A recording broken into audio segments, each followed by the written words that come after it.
Hi guys, welcome to our channel Telugu audio stories Maitri. నా ఛానల్ని ఎవరైనా ఫస్ట్ టైం చూస్తున్నట్టయితే తప్పకుండా లైక్ చేయండి, షేర్ చేయండి అండ్ సబ్స్క్రైబ్ చేయండి. ఎంత బాగైతే మాత్రం ఎపిసోడ్ 24. ఇక స్టోరీలోకి వెళ్ళిపోదామా? ఒక 10 మినిట్స్ తర్వాత మరొక సినిమా ఓపెన్ చేస్తుంది పప్పి. అది కూడా సేమ్ ఇలాంటి మూవీనే. ఇంకా చెప్పాలి అంటే ఇంతకంటే అసహ్యంగా. ఒక అమ్మాయి నలుగురు అబ్బాయిలతో. చూడలేక పప్పి ఇక వెంటనే ఆ మూవీస్ ని అన్నీ డిలీట్ చేసి పడేసింది. ఛీ, పాల్ ఇలాంటి మూవీస్ చూస్తాడా? నోనో, తను చూసి ఉండడు. ఏదో మిస్టేక్ అయి ఉంటుంది అనుకుంది. మధ్యాహ్నం పార్టీ గుర్తొచ్చి అంతలోనే నో, కొంతమందిని నమ్మడానికి వీలేదు. చాలాసార్లు క్రైమ్ స్టోరీస్ లో ఇలాగే జరుగుతుంది. మనం ఎవరినైతే మంచివాడు, అమాయకుడు అని అనుమానించమో వాళ్ళే విలన్స్ అవుతారు. పైకి నార్మల్ గా కనిపిస్తారు. వాళ్ళ మీద అసలు డౌట్ రాదు మనకు అనుకుంటుంది పప్పి తన టీవీ నాలెడ్జ్ ని ఉపయోగిస్తూ. అంతలోనే పాల్ మాటలు, తన మంచితనం గుర్తుకు రాగానే లేదు, ఏదో మిస్టేక్ అయి ఉంటుంది, రేపు కాలేజీకి వెళ్ళినప్పుడు అడగాలి అనుకుంటూ ఫోన్ చూసే ఇంట్రెస్ట్ లేక ఆఫ్ చేసి జాగ్రత్తగా దాచిపెట్టి ఇక పడుకుంటుంది పప్పి. నెక్స్ట్ డే కాలేజీకి వెళ్ళిన పప్పికి పాల్ ఎదురవ్వలేదు. తర్వాత తెలిసింది తను కాలేజీకి రాలేదని. దాంతో సైలెంట్ అయిపోతుంది పప్పి. మళ్ళీ కలిసినప్పుడే మాట్లాడుకుందాం అనుకొని కాల్ కూడా చేయాలి అనిపించదు తనకి. డైరెక్ట్ గానే అడుగుదామని.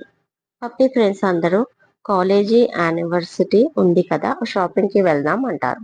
కానీ పప్పి తను రానంటుంది. ఇదివరకే షాపింగ్ అని చెప్పి సుశీల్ని కలవడానికి వెళ్ళింది కదా, ఇప్పుడు షాపింగ్ అని ఫ్రెండ్స్ తో మళ్ళీ చెప్పిస్తే మమ్మీ నమ్మదు. అమ్మమ్మ చెప్పినట్టు ఒకసారి దొంగ అయితే ఎల్లకాలం దొంగే అనే సామెత నిజమే అనిపించింది. దాంతో సైలెంట్ గా ఉండిపోయింది పప్పి. కానీ పప్పికి తెలియకుండా సుమ కాల్ చేసి మాట్లాడుతుంది ఉషతో. ఆవిడ 10 మినిట్స్ టైం తీసుకొని మళ్ళీ కాల్ చేసి వెళ్ళమని పర్మిషన్ ఇస్తుంది. అదే మాట పప్పికి చెప్తారు తన ఫ్రెండ్స్. లైన్ లో ఉన్న ఉషతో మాట్లాడుతూ, మమ్మా, నిజంగా నేనేమి నీకు కాల్ చేయమని చెప్పలేదు అంటుంది పప్పి. అవునా, ఓకే ఓకే, సుమతో మాట్లాడాను, షాపింగ్ కి వెళ్ళి త్వరగా రండి అంటుంది ఉష. ఓకే మమ్మా, thank you, I love you అని చెప్పి కాల్ కట్ చేసింది పప్పి. వెంటనే షాపింగ్ కి వెళ్తారు. చాలా రోజుల తర్వాత హ్యాపీగా షాపింగ్ చేస్తుంది పప్పి. అకౌంట్ లో కొంచెం డబ్బే ఉంది, అయినా అడ్జస్ట్ చేసుకోవాలి అనుకుంటూ. పార్టీ వేర్ కాకుండా నార్మల్ గా టీ షర్ట్స్, టాప్స్ అలా చూస్తూ చూస్తూ ఒక ర్యాంక్ దగ్గరికి వచ్చేసరికి ఒక ఆకారం కనిపిస్తుంది. అంతే, ఆ ఆకారాన్ని చూసి స్టన్ అయిపోయి అలాగే ఉండిపోతుంది 2 సెకండ్లు. సుమ, ఆది ఒక టాప్ తీసుకొచ్చి పప్పిని ట్రై చేయమంటారు. బట్ వాళ్ళని పట్టించుకోకుండా ఎదురుగా ఉన్న ఆకారాన్ని చూస్తూ భయపడుతూ ఉంటుంది పప్పి. ఒక చెయ్యి మోచేయి కింద, మరొక చెయ్యి గడ్డంతో తరుముకుంటూ చాలా సీరియస్ గా తనని చూస్తున్నాడు జై. ఇక వెంటనే స్ట్రేట్ గా ఒక రోబో లాగా నడిచినట్టు వెళ్ళి జై ముందుకు వెళ్ళి, మమ్మీ వెళ్ళమంటేనే వచ్చాను బావా షాపింగ్ కి, కావాలంటే మీరు కాల్ చెయ్యండి అంటుంది దీనంగా పప్పి. జై ఒక ఐబ్రోస్ ఎక్కించి మరి తనని చూస్తాడు సీరియస్ గా. ఇక పప్పికి ఏం చేయాలో అర్థం కాక, పోనీ నేను కాల్ చేయనా అంటూ తన ప్యాకెట్ లోంచి ఫోన్ తీస్తుంది. ఆ మాటకి వస్తున్న నవ్వుని ఆపుకుంటూ జై, నువ్వు నిజంగా భయపడతావా లేక నటిస్తావా అనగానే పప్పి కళ్ళల్లోకి వాటర్ వచ్చేశాయి. వెంటనే నవ్వుకుంటూ, ఇట్స్ ఓకే, అత్త కాల్ చేసిందిలే అంటూ తలపై చేత్తో తడతాడు. అమ్మయ్య అనుకుంటుంది పప్పి. అన్నయ్య, మీరా అంటూ వస్తారు రమ్య, సుమ. హాయ్ మా, ఏంటి షాపింగ్ కి ఇవ్వటిచ్చినట్టున్నారు అంటాడు జై. పప్పి కూల్ అయిపోయింది జై నవ్వడంతో. కాలేజీ యానివర్సిటీ ఉంది, దానికోసం షాపింగ్ చేద్దామని వచ్చామన్నయ్య అంటుంది ఆది. ఓకే, మిమ్మల్ని డిస్టర్బ్ చేసినట్టున్నాను అని పప్పీని చూస్తూ తన వ్యాలెట్ నుంచి ఒక కార్డు తీసి ఇది యూజ్ చేసుకోండి అందరూ అంటూ పప్పీ చేతిలో పెడతాడు. వద్దన్నయ్య, మా దగ్గర డబ్బులున్నాయి అంటుంది రమ్య. అందుకే రా కార్డు ఇస్తున్నాను అని నవ్వుతూ, నిజంగా మీరు నన్ను అన్నయ్య అనుకుంటే ఇవాళ ఈ కార్డు మాత్రమే యూజ్ చేస్తారు మీరందరూ అంటూ బాయ్ చెప్పి వెళ్ళిపోతాడు జై. ఉమ్మయ్య, మొత్తానికి రాక్షసుడు వెళ్ళిపోయాడు అనుకుంటూ వెంటనే తన చేతిలో ఉన్న కార్డ్ని చూస్తూ ఫస్ట్ టైం తన కసిని, తన కోపాన్ని జై పైన కాకుండా కార్డు పైన చూపిస్తుంది పప్పి. ఫలితం, షాపింగ్ కవర్లతో కార్ డిక్కీ నిండిపోతుంది. అలాగే కార్ బ్యాక్ సైడ్ సీట్స్ కూడా. ఎంతో హ్యాపీగా ఇంటికి చేరుకుంటుంది. అవన్నీ చూసిన శ్రీనివాస్, ఇన్ని డబ్బులు నీకెక్కడివి అని గాబరా పడుతూ అడుగుతాడు. టెన్షన్ పడకండి పప్ప, ఫస్ట్ టైం మీ కూతురు చాలా ప్రయోజకురాలు అయ్యింది. మీ నుంచి 1 రూపీ కూడా తీసుకోకుండా ఇంత షాపింగ్ చేసింది అంటుంది బిల్డప్ ఇస్తూ పప్పి. కరెక్టే బంగారం, కానీ టుడే ఎవరికి బ్యాడ్ డే అది తెలియాలి ముందు నాకు అంటాడు శ్రీనివాస్. పప్పా అని గట్టిగా అరుస్తుంది పప్పి. ప్లీజ్ పప్పి, త్వరగా చెప్పు, ఇవాళ ఎవడికి మూడింది నీ వల్ల? నీ ఫ్రెండ్స్ కానీ నీతో ఏదైనా బెట్టు కట్టి ఓడిపోయారా? ఇంత షాపింగ్ అంటే పాపం వాళ్ళు కూడా తట్టుకోలేరు. కనీసం వాళ్ళకైనా స్పాన్సర్ చేస్తాను డబ్బు అని అడుగుతాడు ఆఖరి అస్త్రంగా శ్రీనివాస్. శ్రీనివాస్ మాటలు పట్టించుకోకుండా ఇంట్లో పని వాళ్ళందరినీ పిలిచి వాళ్లకు తెచ్చిన బట్టలు, ఫుట్వేర్ అన్ని డిస్ట్రిబ్యూట్ చేస్తుంది. అలాగే సూరమ్మకు 4 రకాల చీరలు, శాలువా, చివరికి హ్యాండ్ కర్చీఫ్స్ కూడా తెస్తుంది. మురిసిపోతుంది సూరమ్మ. వెంటనే ఈ దారుణాన్ని చూస్తూ తట్టుకోలేక శ్రీనివాస్ ఉషకి కాల్ చేస్తాడు. వెంటనే ఉష ఇది మళ్ళీ ఏం నెత్తి మీదికి తెచ్చిందో అనుకుంటూ బయలుదేరుతుంది. ఎందుకంటే పప్పి షాపింగ్ చేసింది దాదాపు 1,00,000 కంటే ఎక్కువ. ఎంత కార్డిస్తే మాత్రం ఇంత షాపింగ్ చేస్తావా? బుద్ధి లేదా నీకు? కోపంగా అడుగుతుంది ఉష. ఏం చేసినా తప్పేనా మమ్మీ? నేనేమైనా కార్డియ్యే అని మీ అల్లుణ్ణి కాళ్ళు పట్టుకున్నానా?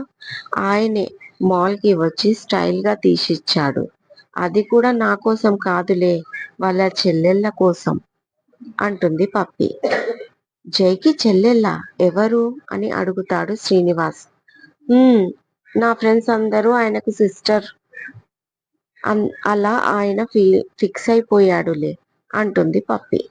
నా జై బంగారం, ప్రతి అమ్మాయిని సోదర భావంతో చూస్తాడు అంటాడు శ్రీనివాస్. అంతలేదు, ఆల్రెడీ ఒకటి నీ అల్లుండి చుట్టూ తిరుగుతుంది. పేరు శాలిని. మొన్నే ట్యుటోరియల్కి వెళ్తున్నప్పుడు ఎదురైంది అంటుంది పప్పి. అవునా? ఎంతైనా హ్యాండ్సమ్గా ఉంటాడు కదా. అందులో కూడా మొత్తం వాడికి నా పోలికే, మురిసిపోతాడు శ్రీనివాస్. మీ పోలికేం కాదు పప్ప, బ్రహ్మరాక్షసుని పోలిక. పాపం ఆ పిచ్చి ముఖానికి తెలీదు అంటుంది పప్పి. షటప్, ఎప్పుడు చూసినా వాడిపైన పడి ఏడుస్తావు. అయినా మీరెందుకు టాపిక్ డైవర్ట్ చేస్తున్నారు అని శ్రీనివాస్ని కసిరి, వాడేదో కొంచెం షాపింగ్ చేసుకుంటారు కదా అని కార్డిస్తే మొత్తం గీకి పారేస్తారా అంటూ జైకి కాల్ చేస్తుంది. ఇవాళ దిమ్మ తిరిగి బొమ్మ కనిపించాలి నాకు కార్డు ఇచ్చినందుకు బావకి. కానీ ఈ విషయంలో నన్ను తిట్టలేడు, ఎందుకంటే నాకు లిమిట్ చెప్పలేదు కదా. ఒకవేళ అడిగినా అంతయిందా బావా, నాకు తెలీదు, ఎప్పుడూ నేను కార్డు యూజ్ చెయ్యలేదు అని ఇన్నోసెంట్గా చెప్పి తప్పించుకుంటాను అని మనసులోనే ప్లాన్లలో ఉంటుంది పప్పి. ఏంటి నాన్న, దానికి డబ్బు విలువ ఎలా తెలుస్తుంది? ఇలా నువ్వు కార్డిస్తే చూడు ఎంత షాపింగ్ చేసిందో అంటుంది ఫోన్లో ఉష. అటువైపు నుంచి ఏం అన్నాడో తెలీదు. అది కాదు నాన్న, దానికి ఏది కొనాలో ఏది కొనకూడదో కూడా తెలీదు. అందరికీ షాపింగ్ చేసి బోల్డ్ అని కవర్లు పట్టుకొచ్చింది అంటుంది మళ్ళీ. సరే, ఈసారికి వదిలేస్తున్నా. మళ్ళీ దానికి కార్డు ఇవ్వకు, సరేనా? ఉంటాను అంటూ కాల్ కట్ చేసింది ఉష. ఏమన్నాడు? అడిగాడు శ్రీనివాస్ ఆత్రంగా. ఏమంటాడు? వాడిది పెద్ద మనసు. అత్త, నువ్వన్నట్టుగా ఒక ఇల్లు కొనమంటే ఎన్నో ఇల్లు కొన్నాను. నువ్వు ఒక కారు కొనమంటే చాలా కార్లు కొన్నాను. బిజినెస్ బాగా చేసుకో అంటే 4 రకాల బిజినెస్ చేస్తున్నాను. ఇక నేను ఎవరికి ఖర్చు పెడతాను, మీకు తప్ప అంటున్నాడు. ఇక వాడితో ఏం మాట్లాడాలి అంటుంది ఉష. నిజమే కదా ఉష, వాడికి ఉన్నది మనమే కదా, ఇక వాడికి పెళ్లి చేసేయాలి అన్నాడు శ్రీనివాస్. అవును, మంచి అమ్మాయిని చూడమనండి. నాకు వాడి పెళ్లి చూడాలని కోరికగా ఉంది అంటుంది ఉష. నాకు తెలిసిన ఒక మ్యారేజ్ బ్యూరోలో చెప్పాను. అలాగే నా ఫ్రెండ్స్ సర్కిల్లో కూడా. పెద్దగా ఆస్తి అంతస్తు లేకున్నా మంచి అందం ఉండి అనుకువతో ఉండి వాణ్ణి ప్రేమగా చూసుకునే అమ్మాయి కావాలి అన్నాను అంటాడు శ్రీనివాస్. నేను కూడా అలాగే అనుకున్నానండి అంటూ ఇద్దరు నవ్వుకుంటారు. డామిట్, కథ మొత్తం అడ్డం తిరిగింది అంటూ కడుపు మంట మొదలయ్యింది పప్పికి. ఇక ఏడుపు వస్తుంది. అవును, మీరందరూ మంచివాళ్లే, నేనొక్కదాన్నే చెడ్డదాన్ని. ఆయనేమో షాపింగ్ మాల్లో కనిపించి కార్డు ఇస్తాడు. తీసుకున్నా కష్టమే, తీసుకోకున్నా కష్టమే. పోనీ అని తీసుకొని ఎంతో కష్టపడి ఖర్చు పెట్టి మీకోసం తెస్తే మళ్ళీ మీతో కష్టం. దేవుడా, నాకే ఎందుకు ఇన్ని కష్టాలు ఇచ్చావు అంటూ పైకి చూస్తుంది పప్పి. పప్పి బేటా, కొంచెం ఓవర్ అయ్యింది అంటాడు శ్రీనివాస్. అవును, మీరు చేసే యాక్షన్, నేను చేసే ఓవర్ యాక్షన్. మీరు చేస్తే మంచి, నేను చేస్తే చెడు, అంతే కదా అని కన్నీళ్లు రాని కళ్ళను తుడుచుకొని, రుక్మిణి, కాస్త ఆ బ్యాగులు పట్టుకొని తీసుకురా అంటూ కొన్ని బ్యాగులు పట్టుకొని హు అంటూ పైకి వెళ్ళిపోతుంది పప్పి. పాపం పప్పి బాగా హట్ అయినట్టుంది అని శ్రీనివాస్ అనగానే, ఎంత హట్ అయినా బ్యాగులు మాత్రం వదల్లేదు మీ కూతురు అంటుంది ఉష. ఏ పూర్వి, నేను పిలుస్తుంటే అలా వెళ్తున్నావే? వెళ్తున్న పప్పికి ముందుకు వచ్చి నిలబడ్డాడు ఫాల్. సారీ ఫాల్, వినిపించుకోలేదు. రేపు నీ మొబైల్ తెచ్చి ఇచ్చేస్తాను అంటూ అలాగే ముందుకు వెళ్ళిపోతుంది పప్పి. ఓయ్, ఏమైంది అలా మాట్లాడుతున్నావు? నాతో ఏదైనా తప్పు అయ్యిందా అడుగుతాడు ఫాల్ ఆశ్చర్యంగా చూస్తూనే. నీకు తెలీదా అంటుంది పప్పి. తెలిస్తే నిన్నెందుకు బాధ పెడతాను నేను. సారీ, ఏం జరిగింది? నా వల్ల నీ విషయంలో ఏదైనా హట్ అయ్యావా అని అడుగుతాడు పాల్. మొన్న నైట్ ఏ మూవీ పంపించావు నాకు అని అడిగింది కోపంగా పప్పి. మొన్న కాసేపు ఆలోచించి, ఎస్, నైటా? అవును, 5 మూవీస్ పంపించాను కదా, బాలేవా? ఈసారి కామెడీవి పంపిస్తానులే. అందులో 2 ఇంగ్లీష్ మూవీస్ కూడా ఉన్నాయి కదా, నేను చూడలేదు అవి. హర్రర్ మూవీసా? భయపడ్డావా? సారీ, ఇకపైన హర్రర్ మూవీస్ సెండ్ చెయ్యొద్దని మా ఫ్రెండ్కి చెప్తాను అన్నాడు ఫాల్. దాంతో పప్పికి ఇండైరెక్ట్ గా సీన్ అర్థం అవుతుంది. అంటే తను ఆ మూవీస్ చూడలేదన్నమాట.